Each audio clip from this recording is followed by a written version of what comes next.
به نام یگان آفریدگار نور و عشق، درود بر تو که نوری بر روی این کره خاکی هستی. درود بر تو که لایق عالی‌ترین و زیباترین زندگی هستی. رویا تاروخ هستم و به یوتیوب چنل من خیلی خوش اومدید. موضوع امروز یک موضوع هستش که خیلی لازم دونستم باهاتون در میون بذارم. موضوعی در رابطه با شک کردن به شعله دوقلوتون، شک کردن به این مسیر و ادامه این مسیر. پس تا انتهای ویدیو با من باشید.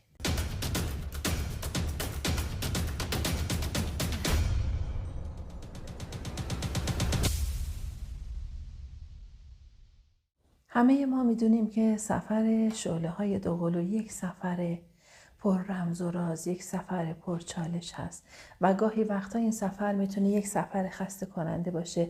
گاهی وقتا درگیر شک بشید، درگیر ترس و نگرانی بشید، درگیر این فکر بشید که آیا اصلا من در مسیر جفت‌های روحی هستم، درگیر این فکر بشید که تهش قراره چه اتفاقی بیفته، آیا اصلا اتحاد و وصال من در این زندگی پیش میاد یا اینکه نه، و خیلی سوالات دیگه. ببینید عزیزای دلم، زمانی که ذهن ما درگیر یک سری از این ترس ها و نگرانی ها میشه، تمام این ترس ها و نگرانی ها تحت تأثیر یک سری از ایگوهای ما هست. هر چی که به گذشته بریم، برگردیم رو به عقب، متوجه میشیم که یک سری آسیب هایی که ما دیدیم از طریق جامعه، از طریق خانواده و از طرق مختلف، این آسیب ها روی کودک درون ما زخم ایجاد کرده و اون آسیبی که به کودک درون ما رسیده باعث شده که ما به خیلی چیزها توی زندگیمون شک کنیم.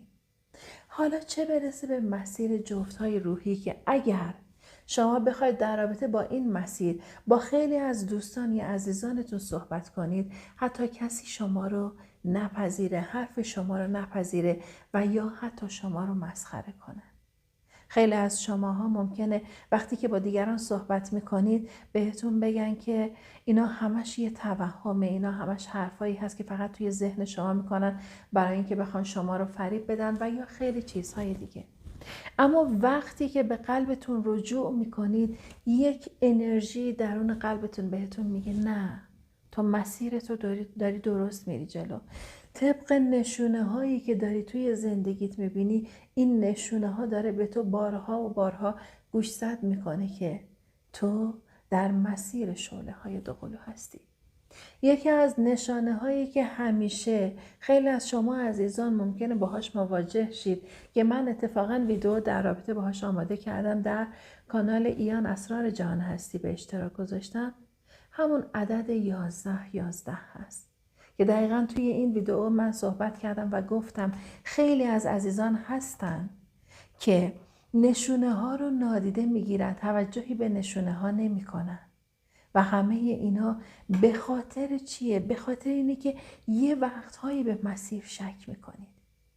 چه نشونه های دیگه ای میتونه باشه؟ مثلا دیدن پرندگان در زمانی که دارید شما به شعله دوقلوتون فکر میکنید. یک سری از همزمانی ها، رویاهایی که میبینید، ارتباطی که باهاشون دارید، تلپاتی هایی که باهاشون برقرار میکنید. زمانی که شما توی فکر شعله دوقلوتون هستید و یک دفعه میبینید طبق اون فکری که توی ذهن شما بوده شعله دوقلوی شما میاد، مثلا یک استوری میذاره، یک پیام میذاره، یه چیزی از شعله دوقلوی خودتون میبینید که دقیقاً داره اشاره میکنه به فکری که توی ذهن شما بوده. یا حتی میبینید که شعله دوقلوی شما انگار داره میفته در مسیر آگاهی و بیداری و نشانه های از رشدش رو میبینید. اما یک چیزی که خیلی خیلی مهمه من الان به شما بگم و گوشزد کنم، اونم اینه که عزیزای دلم، مسیرها متفاوته. یکی اصلا مذکر الهیش خیلی زودتر از خودش در مسیر آگاهی و بیداری قرار گرفته ولی بعد ازش جدا میشه و از مسیرش خارج میشه. یکی نه برعکس، مؤنث الهی تو مسیر آگاهی و بیداری هست، ولی بعد جدایی بین خودش و شعلش پیش میاد. بعد از جدایی ممکنه اول حتی مذکر الهی توی مسیر کارماسوزی بیفته، توی رابطه با کارمیک قرار بگیره و بعد ذره ذره بیفته در مسیر آگاهی و بیداری. مسیرها با هم متفاوته. همیشه گفتم، باز هم میگم، عزیزای دلی که یه وقتایی پیام میدن رویا من اینا رو دارم تجربه میکنم، اینا داره برای من اتفاق میفته، آیا این شخص شعله دوقلوی من هست؟ همیشه گفتم، بازم میگم، به قلبتون رجوع کنید. مسیر متفاوته. من نمیتونم بیام به تک تک شماها بگم آیا اون شخص جفت روحی شما هست یا نه. گاهی وقتا شخصی میتونه همدم روحی شما باشه.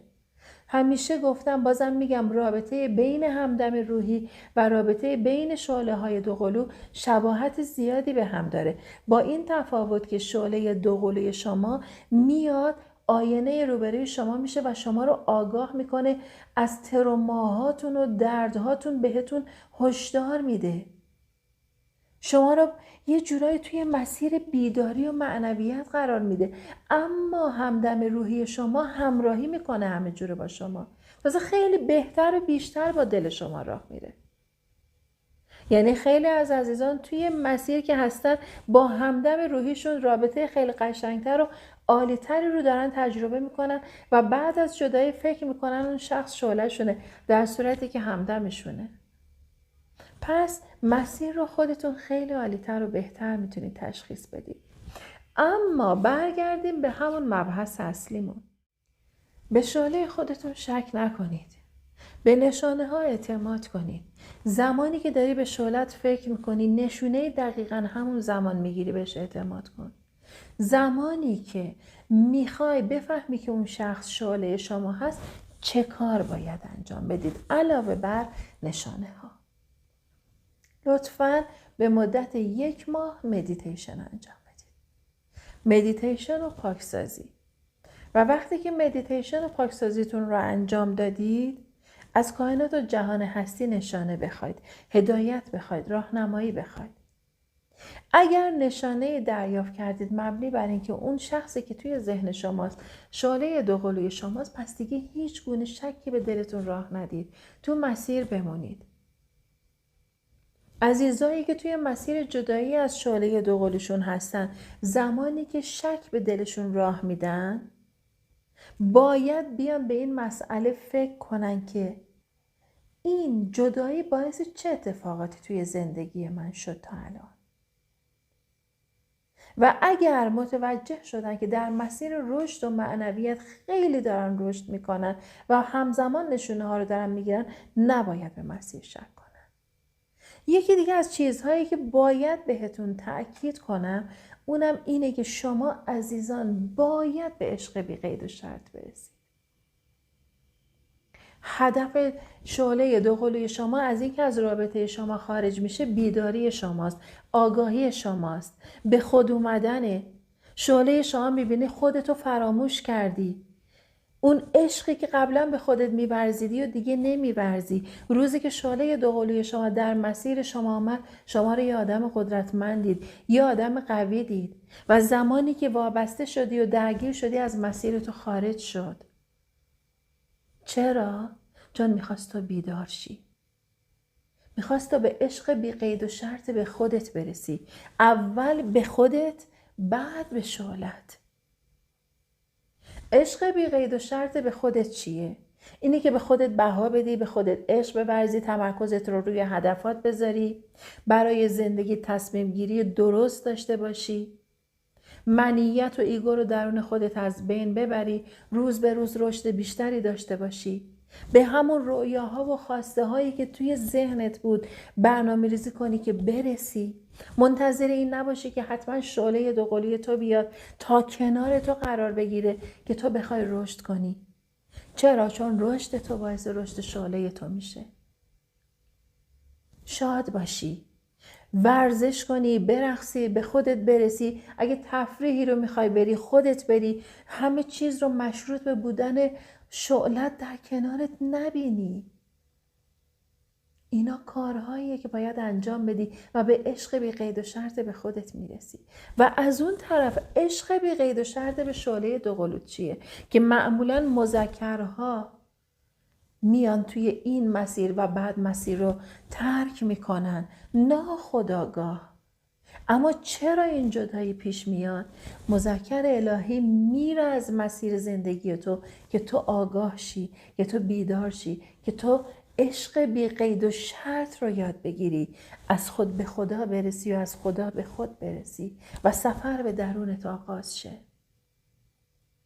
و اون موقع است که میفهمی عشق به خود یعنی چه و بعد از طرفی به عشق بی قید و شرط به شعله دوقلوت میرسی. بهش فضا میدی، بهش زمان میدی، اجازه میدی رشد کنه، اجازه میدی تجربه کنه. هر چیزی رو که توی زندگیش باید تجربه کنه کائنات و جهان هستی در مسیرش قرار میده. ممکنه شخص کارمیکی باشه توی مسیرش بیاد که بخواد درسی رو بهش بده، حتی سیلی بهش بزنه که بیدار بشه و بفهمه که تو کی بودی براش. ممکنه کارماسوزیش از طریق مسائل مالی باشه، از طریق مسائل خانوادگی باشه. هر اتفاقی میتونه برای شعله دوقلوی شما بیفته، اما شما هیچ گونه دخالتی نباید داشته باشید. شما باید به شعلتون فضا بدید، باید به شعلتون زمان بدید. اگر کسی به عشق بی قید و شرط به شعلش رسیده باشه حتما این کارا رو میکنه. اگر کسی به عشق بی قید و شرط به شعلش رسیده، حتی اگر ببینه شعلش توی رابطه‌ای با کسی دیگه وارد شده، میدونه که این جزئی از مسیرشه و باید یک سری درس‌ها رو بگیره و پاس کنه. میدونه که این مسیر آزمون و خطاست. شعله شما هم داره مسیر خودش رو طی میکنه برای اینکه بخواد رشد کنه. و زمانی که شما رشد کنی، زمانی که شما مراحل آگاهیت رو طی کنی، ناخودآگاه شعلت رو هم بالا میکشی. پس چرا رشد نکنید؟ چرا نشستید که همه چیز اونجوری که دلتون میخواد پیش بره، اما در حالی که دارید درجا میزنید؟ خب داری میکنی زیر پای خودت رو، داری مدام فرو میری توی جایی که بودی، همون نقطه امنی که برای خودت درست کردی. بعد چجور توقع داری که شعلت برگرده؟ وقتی که هنوز رشد نکردی، وقتی که هنوز انرژی های زنانه و مردانه الهی درونت رو به حد تعادل نرسوندی، وقتی که به عشق به خودت نرسیدی، به عشق حقیقی به شعلت نرسیدی و فکر میکنی که عاشقی، اما عشق حقیقی رو بلد نشدی، عشقی که خالی از منیت، خالی از ایگو، خالی از وابستگی، خالی از ترس، هیچ کدوم اینا توش نیست. پشتش اعتماد، رهایی، آزادیه. این عشق بی قید و شرط به شعلته و تو هنوز به اینا نرسیدی. چجور توقع داری که شعلت برگرده؟ جفت روحی تو وقتی که تو به این عشق بی قید و شرط برسی، ناخودآگاه یه دفعه یه تلنگر عجیبی میخوره، انگار یه سیلی میخوره تو گوشش، بیدار میشه. پس به مسیر شک نکنید، اجازه بدید شعلتون هم مسیر خودش رو طی کنه، شما هم مسیر خودتون رو طی کنید، رشد کنید و مطمئن باشید در زمان خودش این اتحاد و وصال پیش میاد. شک در مسیر همون ضعف ایمان شماست و وقتی که شما شک داشته باشی، مدام میخوای بدوی و بیفتی دنبال شعلت و هرچی بیشتر بدوی، شعلت بیشتر از تو فرار میکنه. اما زمانی که ثابت شی و تمام انرژیت بیاد روی خودت، تمرکزت بیاد روی خودت، خود به خود این بار سنگین از رو دوش شعلت برداشته میشه و شعله تو هم بیدار میشه، میافته تو مسیر خود به خود. اصلا کاری نداشته باش چجوری. به هیچ کدوم از این سوالات تو نمیخواد پاسخ بدی. چجوریش رو خدا مشخص میکنه، چجوریش رو کائنات و جهان هستی برنامه‌ریزی میکنه. انقدر قشنگ این پازل رو میچینه که اگر من و تو بخوایم بچینیم خیلی مضحک و مسخره این پازل رو میچینیم، یعنی نمیتونیم بچینیمش.